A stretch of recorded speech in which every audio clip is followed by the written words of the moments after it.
রাজনীতির ময়দানে দলবদল নতুন কোনো ঘটনা নয়, কিন্তু কখনো কখনো সেই দলবদলের মূল্য দিতে হয় জনসমক্ষে, মানুষের ক্ষোভের মুখে পড়ে।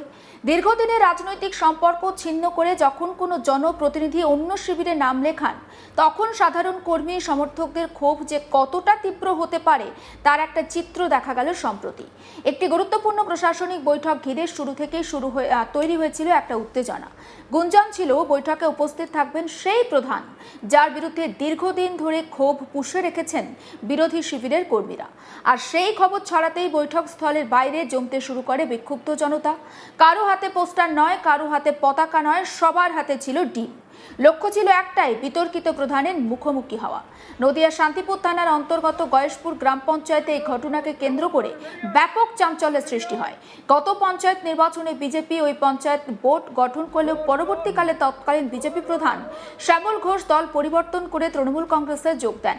বিজেপির অভিযোগ, তার এই সিদ্ধান্তের ফলে হাতছাড়া হয়ে যায় গয়েশপুর গ্রাম পঞ্চায়েত। সম্প্রতি 2026 সালে বিধানসভা নির্বাচনে বিজেপি একক সংখ্যাগরিষ্ঠতা নিয়ে সরকার গঠন করার পর গয়েশপুর গ্রাম পঞ্চায়েতে প্রথম বর্ধিত সভাকে ঘিরে নতুন করে একটা উত্তেজনা তৈরি হয়। বুধবার দুপুর 2টা থেকে ওই বর্ধিত সভার আয়োজন করা হয়। পঞ্চায়েত কর্মী থেকে শুরু করে বিভিন্ন জনপ্রতিনিধিদের উপস্থিতি থাকার কথা ছিল সেখানে। একই সঙ্গে সভায় উপস্থিত থাকার কথা ছিল তৃণমূলের প্রধান শ্যামল ঘোষেরও। আর এই খবর ছড়িয়ে পড়তেই পঞ্চায়েত চত্বরের বাইরে জড়ো হতে শুরু করেন বিজেপি কর্মী সমর্থকরা। প্রত্যেকের হাতে দেখা যায় ডিম। পরিস্থিতির গুরুত্ব বুঝে ঘটনাস্থলে পৌঁছে যায় শান্তিপুর থানার বিশাল পুলিশ। সেই ছবিও দেখাচ্ছে আপনাদের। যাতে কোনো রকম অপ্রীতিকর ঘটনা না ঘটে সে কারণে বিক্ষোভকারীদের পঞ্চায়েত ভবন থেকে প্রায় 100 মিটার দূরে সরিয়ে নিয়ে যাওয়া হয়।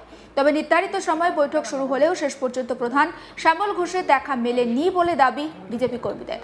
তাদের অভিযোগ, ডিম নিক্ষেপের আশঙ্কাতেই তিনি সভায় যোগ দেওয়ার সাহস পাননি।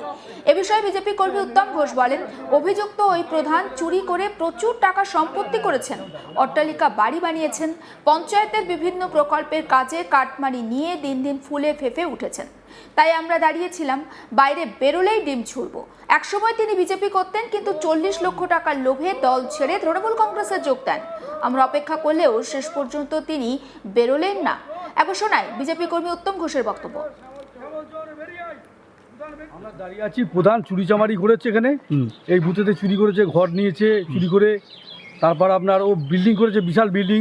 আচ্ছা, হ্যাঁ, দেখতে হবে সেই বিল্ডিং দেখবার মতো। প্রধান হওয়ার পর করেছে? প্রধান হওয়ার পর করেছে। আচ্ছা আচ্ছা, তারপর রাস্তা চুরি করেছে। আচ্ছা, এই কারণে আমরা প্রতিবাদ করার জন্য দাঁড়িয়ে আছি। তা ও তো বাড়ি হলো না, বাড়ি থেকে তো আমরা প্রতিবাদটা কার সামনে করবো? আজকে তো মিটিং ছিল। হ্যাঁ, আজকে মিটিং ছিল। ভয়ে বেরোলোই না? না, ভয়ে মিটিংয়ে আসবই না। আপনার হাতে কি ওটা? আমার হাতে ডিম আছে দাদা। তাহলে কি ওই ডিম থেরাপির ভয়ে এলো না নাকি? হ্যাঁ, এই ডিমের ভয়ে হয়তো আসছে না। আচ্ছা, ডিম মারবো, হ্যাঁ, ডিমের কারণেই হয়তো আসছে না, যে ডিম ফিম মারবে হয়তো, আচ্ছা, সেই কারণেই আসছে না। আপনারা তৈরি ছিলেন ডিম মারবেন বলে? ছিলাম একদম। আচ্ছা, কে কুখ্যাত নাস্তান? ও ডিমটা হাতে করো না। ডিম আমাদের অনেক আছে, আমরা এই ডিম দিয়ে সবকে মারবো। কাকে মারবেন? ওই শ্যামল ঘোষ প্রধান, চোর প্রধান আছে, চোর প্রধানকে মারবো আমরা। তার জন্য ভয়ে ওয়ার হচ্ছে না। আচ্ছা, মানে আচ্ছা, ওর যা ইনকাম তাতে করে এই বিল্ডিং হয় কি করে? অসম্ভব, চুরি করে, অসম্ভব। সব চুরি করে বিল্ডিং করেছো। আচ্ছা, সব চুরি করে ওই বিল্ডিংটা করেছো। ওর ক্ষমতাও নেই ও বিল্ডিং করে। তাহলে উনি যদি পঞ্চায়েতে নাই যান, তাহলে এখন পরিষেবা পাবেন কি করে আপনারা? হ্যাঁ, পরিষেবা আমরা পাচ্ছি না তো। আমরা পরিষেবা আমাদের দেওয়া বন্ধ করেছি গত 1 বছর থেকে। গত 1 বছর থেকে আমাদের পরিষেবা দেওয়া বন্ধ ও করেছি। তো বিজেপি করতো, তাহলে কি বেইমানি করেছিল? ও 40 লাখ টাকা বিক্রি হয়ে তৃণমূলে চলে গিয়েছিল। আচ্ছা, তৃণমূলে চলে যাওয়ার পর আমাদের সঙ্গে আর কোনো কাজ করে না, বা আমাদের সঙ্গে দেখাও করে না, কথাও বলে না। তাহলে বিজেপির প্রধান হয়ে হঠাৎ তৃণমূলে কি কারণে চলে গেল? টাকার লোভে চলে গেল, টাকার লোভে। আর এক বিজেপি কর্মী পরিমল মণ্ডল, তিনি বলছেন, গয়েশপুরের এই প্রধান আসলে একজন চোর। বিভিন্ন সরকারি প্রকল্প থেকে কাটমানি নিয়ে প্রচুর টাকা তিনি আত্মসাৎ করেছেন। আমরা আজ ডিম নিয়ে দাঁড়িয়েছিলাম, বাইরে বেরোলেই প্রতিবাদ জানাতাম। কিন্তু তিনি নিজেও জানেন ঠিক কতটা দুর্নীতি তিনি করেছেন, তাই তিনি বাইরে আসার সাহস পাননি। একবার শোনাই বিজেপি কর্মী পরিমল মণ্ডলের বক্তব্য। টাকার বিনিময়ে বিক্রি হয়ে গেছে, ও তো চোর। আচ্ছা। আমাদের গয়েশপুরের প্রধান না চোর। তাহলে এখন এই যে সাধারণ সভা, একটা গুরুত্বপূর্ণ মিটিং, উনি আসছেন না কেন? চোর যদি আমাদের পাবলিকে কোনো কেউ দেখা যায় কেমন ডিম চলে গেছে এই ব্যাপারে, তাহলে ভয় পাচ্ছেন উনি? ভয় পাচ্ছে। আচ্ছা, এমনি ওনাকে তো মারধর করা হবে না? মারধর কোনো ব্যাপার নয়।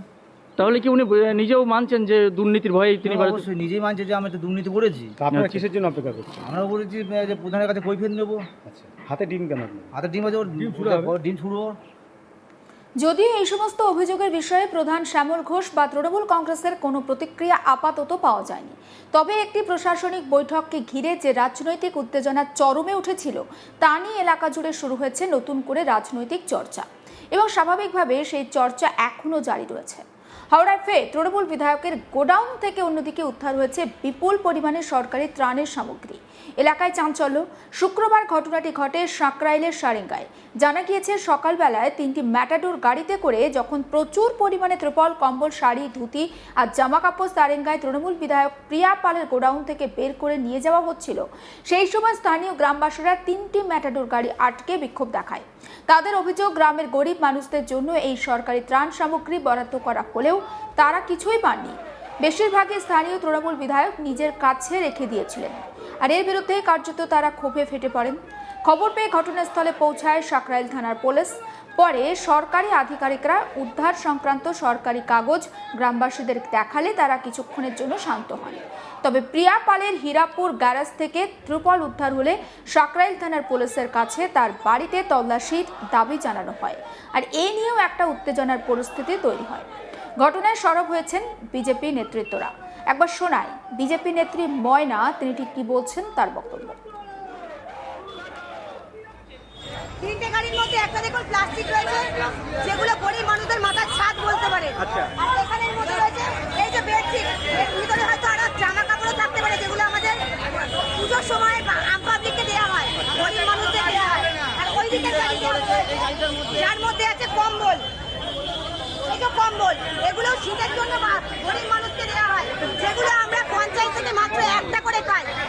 একটা তিরপল, আমার 1200 ভোটার, আমি একটা তিরপল পাই। ভাবতে পারি আমি 1200 ভোটারকে একটা তিরপল কি করে দেবো? আমি কি ছিঁড়ে ছিঁড়ে রুমালের মতো করে দেবো? এগুলো তো গরিব মানুষের সম্পত্তি। তাহলে বলছি যে তখন দিলে গরিব মানুষরা পেতো, তাই তো? হ্যাঁ, সেটাই তো। আপনি দেখুন বস্তা ভর্তি করে উনি নিয়ে যাচ্ছেন। আজকে আমাদের রাজ্য গঠন হয়ে গেছে, 1 মাস হয়ে গেছে। আজকে উনি এগুলোকে আবার নিয়ে যাচ্ছেন নতুন করে। ওনার তোলা তো একটা বন্ধ হয়ে গেছে, ওনার কামানি বন্ধ হয়ে গেছে, উনি এগুলো বিক্রি করবেন। কে নিয়ে যাচ্ছে, মানে কে নিয়ে যাচ্ছে? এগুলো প্রিয়া পাল বিক্রি করে পাচার করছেন বিক্রি করার জন্য। গাড়ির ড্রাইভার বলছিল ভিডিও থেকে নিয়ে যাচ্ছে। ভিডিও থেকে না, প্রিয়া পালের গোডাউন থেকে এগুলো বেরিয়েছে। এমএলএ প্রিয়া পালের গোডাউন থেকে এগুলো বেরিয়েছে। প্রিয়া পাল এগুলো বিক্রি করার উদ্দেশ্যে বের করেছে। আপনারা কি চাইছেন? আমরা চাইছি ইমিডিয়েট প্রিয়া পালকে অ্যারেস্ট করা হোক। তার সঙ্গে নাসিমা কাজী এবং পঞ্চায়েত প্রধান, এদের বাড়িতেও এখনো খুঁজলে এরকম অনেক প্লাস্টিক আমরা পাবো, সেগুলোও যদি উদ্ধার হয় তার ব্যবস্থা আমি প্রশাসনকে। তবে বিধায়ক প্রিয়া পাল তার বিরুদ্ধে ওঠা সমস্ত অভিযোগ অস্বীকার করেছেন। তিনি বলেছেন, যে সমস্ত ত্রাণ সামগ্রী বিলি হয়নি সেগুলো যাতে ফেরত নেওয়া হয় সেজন্য তিনি জেলা শাসকের কাছে ইতিমধ্যে চিঠি লিখেছিলেন, আর সেই অনুযায়ী প্রশাসনের পক্ষ থেকে ত্রাণ সামগ্রী সরিয়ে নেওয়ার কাজও চলছিল। সমস্ত আপডেট পৌঁছে দেবো আপনাদের কাছে। নজর রাখুন আজ তাক বাংলায়, সাবস্ক্রাইব করতে ভুলবেন না।